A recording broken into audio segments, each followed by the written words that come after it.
Hello students. तो जैसा कि आप सभी लोगों का जो एसएससी सीजीएल का एग्ज़ाम था वो आज है आपका 14 जुलाई और यहाँ पर 14 जुलाई से आपका शुरू हो चुका है। तो फर्स्ट शिफ्ट का एग्ज़ाम समाप्त हो गया है। तो जितने भी क्वेश्चंस हमें मिल पाए हैं उन सभी क्वेश्चंस का एनालिसिस करवाने वाले हैं। बस आप लोगों को क्या करना है कि वीडियो के लास्ट तक बने रहना है और वीडियो को लाइक और शेयर ज़रूर कर देना है, जिससे कि सभी तक ये वीडियो पहुँच जाए। और चैनल को ज़रूर सब्सक्राइब कर लें क्योंकि हर एग्ज़ाम का एनालिसिस यहाँ पर मिलेगा। पहला क्वेश्चन जो आपका पूछा गया था जीके जीएस से हम लोग शुरुआत करेंगे। ओवरऑल सभी का रिव्यू देंगे कैसा क्या लेवल रहा हुआ है। क्वेश्चन आपका पहला ये था कि संविधान में नागरिकता को किस अनुच्छेद में रखा गया। तो यहाँ पर अगर नागरिकता की बात करें तो भारतीय नागरिकता कानून जो है आपका संविधान के द्वितीय भाग में रखा गया, यानी कि अगर भाग की आपकी बात कर लें तो भाग 2 में आपका नागरिकता रखा गया। और अनुच्छेद आपके पूछे गए तो अनुच्छेद जो 5 से 11 है आपका, यानी अनुच्छेद 5 से 11 के अंदर आपके संविधान में नागरिकता को रखा गया है। तो भारत का संविधान पूरे देश के लिए एकमात्र नागरिकता उपलब्ध कराता है। अब ये कह लें कि नागरिकता किस देश से ली गई है, जो एकल नागरिकता का प्रावधान है वो ब्रिटेन से लिया गया। तो ये सारे फैक्ट याद रखेंगे क्योंकि इससे रिलेटेड क्वेश्चन पूछा जाता है।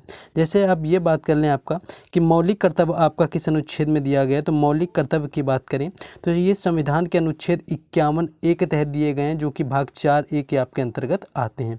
42वां संविधान संशोधन हुआ जिसके तहत 1976 में आपके 10 मौलिक कर्तव्यों को संविधान के अनुच्छेद 51A में जोड़ दिया गया था। कुछ काम आपको एक्स्ट्रा फैक्ट भी बता देंगे जिससे कि आपको आगे आसानी हो। अब बात करेंगे संविधान के, अगर यहाँ पर मौलिक अधिकारों की बात करें तो संविधान के भाग 3 में अनुच्छेद 12 से लेकर के 35 तक मौलिक अधिकारों को दिया गया। ये आपके मौलिक अधिकार समानता का अधिकार, कानून के समान समक्ष समानता, धर्म नस्ल जात लिंग के आधार पर, यानी कि जो मौलिक अधिकार दिए गए हैं वो 12 से 35 भाग 3 में दिए गए हैं।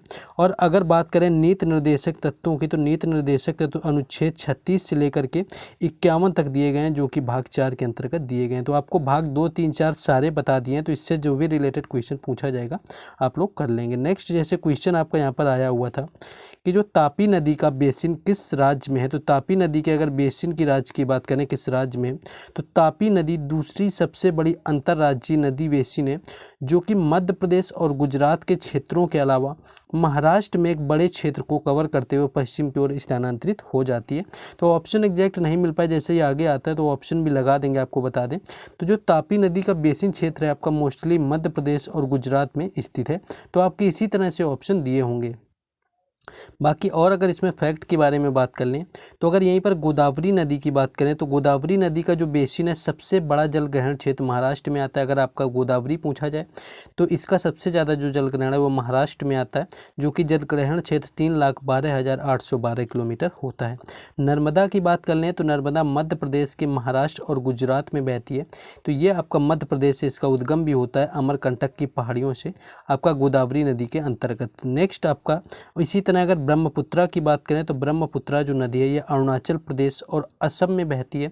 और इसी ब्रह्मपुत्रा नदी पर एक माजुली द्वीप बना हुआ है, जो कि भारत का, पूरे विश्व का ही आप कहेंगे पूरे विश्व का सबसे बड़ा द्वीप है माजुली द्वीप।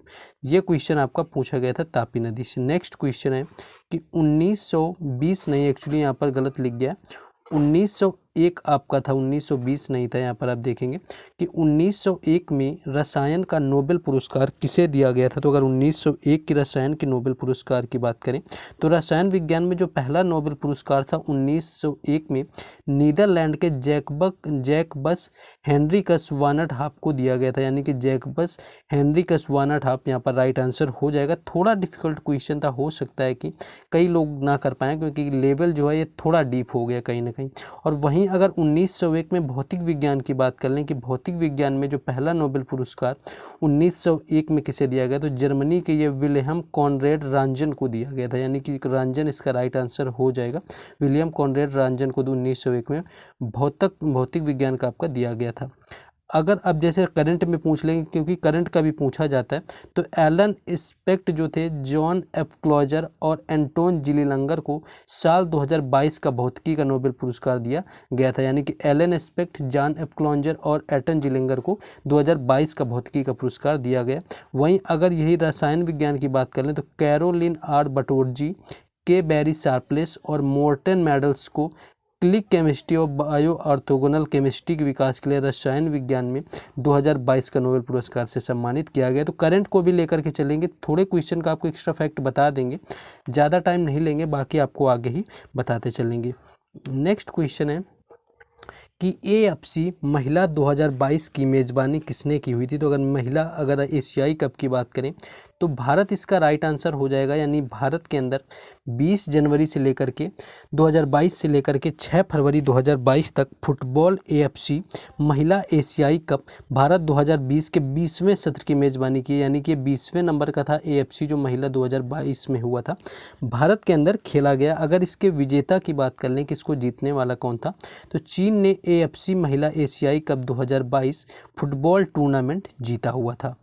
नेक्स्ट आगे आपका यहाँ पर देखेंगे क्वेश्चन, अगर फीफा वर्ल्ड कप आपका पूछ लिया जाए, क्योंकि ये भी आपका 2022 में हुआ है, तो 2000 का जो फीफा विश्व कप था ये 22वें नंबर का था जो कि कतर में खेला गया था। विजेता की बात करें तो अर्जेंटीना था, वो इसका विजेता रहा हुआ था फीफा विश्व कप 2022 का, और फ्रांस जो रहा हुआ था उप विजेता रहा हुआ था। तो ये क्वेश्चन याद कर लेना है। बाकी अगर बात कर लें 2023 के ICC वनडे वर्ल्ड कप की, जो ICC वनडे वर्ल्ड कप 2023 होने वाला है, इसका शेड्यूल जारी कर दिया गया है, जो कि मेज़बानी इसकी जो है भारत में की जाएगी। नेक्स्ट क्वेश्चन हम लोग आगे बढ़ेंगे, क्वेश्चन को देखेंगे। नेक्स्ट आपका यहाँ पर आ गया था मृणालिनी साराभाई से आया हुआ था कि जो मृणालिनी साराभाई हैं इनका संबंध किस नृत्य से है। तो मृणालिनी साराभाई की बात करें तो भारतीय नृत्य के सबसे ज़्यादा पहचाने वाले चेहरों में से एक हैं, जो कि भरतनाट्यम और कथकली की विशेषज्ञ नर्तक रही हुई हैं। भरतनाट्यम की अगर बात कर लें तो ये तमिलनाडु का शास्त्रीय नृत्य होता है भरतनाट्यम। कथकली की बात करें तो ये केरल का हो जाता है, और इसके साथ साथ बात करें तो मोहिनी अट्टम जो होता है, मोहिनी अट्टम भी केरल का ही होता है। तो कुल मिलाकर के भारत के कुल 8 शास्त्रीय नृत्य दिए गए हैं, और इन 8 शास्त्रीय नृत्यों की अगर बात कर लें तो भारत के 8 शास्त्रीय नृत्यों में से आपका एक आता है मणिपुर का होता है। दूसरा आपका आ जाता है, बात कर लें अगर यहाँ पर दूसरा जो आएगा आपका मणिपुरी आ जाता है मणिपुर का। ओडिसी आपका आता है ओडिशा का। कथक आपका उत्तर प्रदेश का हो जाता है। कथकली और मोहिनी अट्टम आपके केरल के हैं। आंध्र प्रदेश का कुचिपुड़ी है, और ओडिसी का ओडिशा, और भरतनाट्यम आपके तमिलनाडु से संबंधित है। कुछ और जाने पहचाने हैं जो यहाँ पर चेहरे जिनकी बात करें, अगर आपसे वेम्पति चिन्ना सत्यम पूछ लिया जाए कि वेम्पति चिन्ना सत्यम का संबंध किससे, तो ये कुचिपुड़ी से संबंधित हो जाएंगे, जो कि आंध्र प्रदेश का आपका शास्त्रीय नृत्य, और कई बार आपके वेम्पति चिन्ना सत्यम पूछे गए, इंपॉर्टेंट है। अगर ओडिसी नृत्य की बात करें, ओडिसी जो कि ओडिशा का है, इसकी उत्पत्ति भारतीय राज्य ओडिशा में हुई थी। ओडिशा के प्रसिद्ध नर्तक में केलूचरण महापात्रा, सुजाता महापात्रा, जिनमें महापात्रा आएगा आपका हो जाएगा। नेक्स्ट अब क्वेश्चन कुछ ऐसे आपको बता दें, इससे क्या होता है कि जल्दी से आपका हो जाएगा, अब ज़्यादा टाइम नहीं लेंगे। बाकी आप लोग जैसा रिकमेंड करेंगे आप लोग कमेंट में कि किस तरह से आपको एनालिसिस करवाया जाए, आप जिस तरह से देखना चाहेंगे उस तरह से आपको करवा दिया जाएगा। जैसे आपका आया हुआ था कि पेट्रोलिया जो फायदा होता है टेरिफाइडेटा आपका किसमें पाया नहीं जाता है, किसमें नहीं होता है। तो टेरिडोफाइटा की अगर बात करें तो ये आपका फूलों में नहीं लगता है, जो टेरिडोफाइटा होता है आपका नहीं लगता है। इनमें वास्तविक जड़ें होती हैं, अधिकांश पौधे में सुविकसित आपकी पत्तियां भी होती हैं। नेक्स्ट आगे बढ़ेंगे, लेकिन उससे पहले कहना चाहेंगे कि अगर आपने सब्सक्राइब और शेयर नहीं किया हुआ है और वीडियो को लाइक, तो ये आपको जरूर कर लेना। और आपके लिए यहाँ पर एक PDF आप लोगों के लिए तैयार हो चुकी है। मोस्टली क्या होता है कि SSC एग्ज़ाम में सारे क्वेश्चंस आपके रिपीटेड प्रीवियस ईयर के कई बार पूछ लिए जाते हैं। तो जो आपका SSC CGL 2022 था, इसके जितने भी शिफ्टों में प्रश्न हुए थे, उन सभी प्रश्नों की जो आपकी PDF है आपकी एक्स्ट्रा फैक्ट के साथ में तैयार कर दी गई है, जिसका शुल्क मात्र 20 रुपये रखा गया। और अभी जो हाल में आपका रिसेंटली एग्ज़ाम हुआ था SSC MTS का मई और जून में, उसके भी 57 शिफ्टों के जो आपके प्रश्न हैं उनको 1500 क्वेश्चन आपके अप्रॉक्स प्रश्न बने हुए, जिनको बहुत सारे एक्स्ट्रा फैक्ट में लगा करके आपकी PDF रख दी गई है। उसका भी शुल्क मात्र 20 रुपये। आप समझ सकते हैं कि रिपीटेड क्वेश्चन का कितना यहाँ पर तगड़ा वेटेज होता है, काफ़ी ज़्यादा क्वेश्चन पूछे जाते हैं। दोनों के शुल्क मात्र 20 रुपये। आप जो चाहें आप परचेज़ कर सकते हैं। आपको नंबर व्हाट्सएप नंबर दिया हुआ है, आप लोग कॉन्टैक्ट कर लीजिए। जिन्हें परचेज़ करना है आप लोग परचेज़ कर सकते हैं। चलिए क्वेश्चन में वापस आएंगे। जैसे कि आपको ऊपर जो तापी नदी वाला बताया था कि आपका नदी बेसिन किस क्षेत्र के अंतर्गत नहीं आता है, तो आपका गुजरात में आ ही जाता है, महाराष्ट्र में भी आपका है, मध्य प्रदेश में भी है, आपका राजस्थान में आपका हिस्सा नहीं आता है। नेक्स्ट आगे क्वेश्चन देखेंगे हम लोग। नेक्स्ट क्वेश्चन ऐसा कुछ आया हुआ था कि जो भरतनाट्यम है वो किससे संबंधित है, यानी किससे रिलेटेड है। आपका जैन से आता है, बुद्ध से आता है, शिव से आता है। तो यहाँ पर देखिए जैन और बुद्ध तो आपका बिल्कुल नहीं होना है, तो ये आपका शिव अगर दिया हुआ था तो शिव से संबंधित हो सकता है। बाकी एक और ऑप्शन पता चल जाएगा तो बहुत आसान हो जाएगा। तो जिनका एग्जाम होता है वो लोग क्वेश्चन और इंग्लिश के भी आपके क्वेश्चन यहाँ पर कॉमेंट बॉक्स में जरूर बताएंगे। नेक्स्ट क्वेश्चन आगे हम लोग देखेंगे।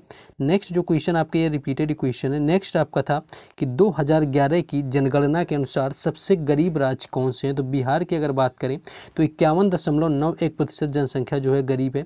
इसके बाद झारखंड में 42.16% है और उत्तर प्रदेश की 37.79% गरीब है, यानी मध्य प्रदेश को चौथे स्थान पर रखा गया। वहीं मेघालय की बात करें तो मेघालय आपका 5वें स्थान पर आता है। तो सबसे गरीब राज्य आपके पूछे गए थे, बिहार आपका पहला है, दूसरा झारखंड है, तीसरा आपका है उत्तर प्रदेश, चौथा मध्य प्रदेश और पांचवा आपका बात करें तो मेघालय आता है। नेक्स्ट है कि दिल्ली को राजधानी किस वर्ष बनाया गया था। तो 1911 में आपका दिल्ली को राजधानी आपका बनाया गया था। तो ये क्वेश्चन पूछा गया था। नेक्स्ट है कि CAG भारत का प्रशासनिक अधिकारी होता है। इससे रिलेटेड आपका पूछा गया था कि जो आपका CAG होता है वो क्या है। तो भारत के जो नियंत्रक और महालेखा परीक्षक होते हैं, ये आपका जो होता है, ये आपका नियंत्रक महालेखा भारत की जो संचित निधि के धन के मुद्दे को नियंत्रित करता है और आपकी लेखा परीक्षा के लिए जिम्मेदार होता है। और जिससे जो संबंधित अनुच्छेद भारतीय संविधान में दिए गए हैं वो अनुच्छेद 148 से लेकर के 151 भाग 5 के तहत इनसे संबंधित जितने भी प्रावधान है CAG के, उनको यहाँ पर रखा गया 148 से 151 में। नेक्स्ट आपका क्वेश्चन ऑलमोस्ट यहाँ पर यही पूछे गए थे।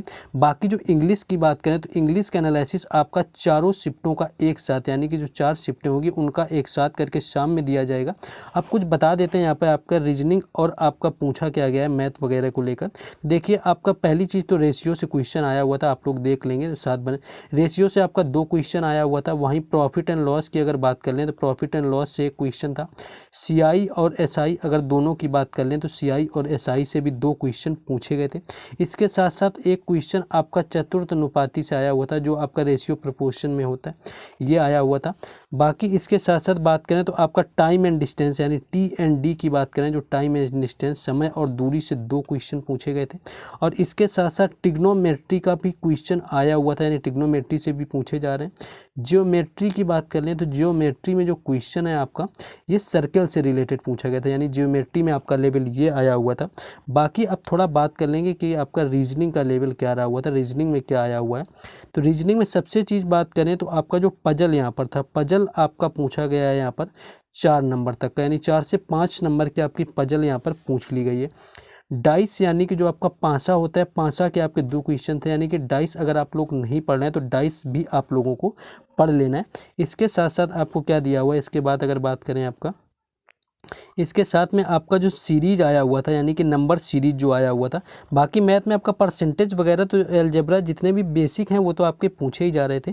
बाकी अगर यहाँ पर आपकी आई थी रीजनिंग में, एक तो आपके सीरीज वाले क्वेश्चन आपके कई पूछे गए थे, उसके साथ साथ आपका एनालॉगी का भी क्वेश्चन पूछा गया था। एनालॉगी के साथ साथ बात करें तो आपका स्लॉग्स यानी कि जो कथन और निष्कर्ष आपका होता है वो भी आपका पूछा गया था। तो ये ऑलमोस्ट कुछ आपके एनालिसिस थे जो कि आपके पूछे गए थे।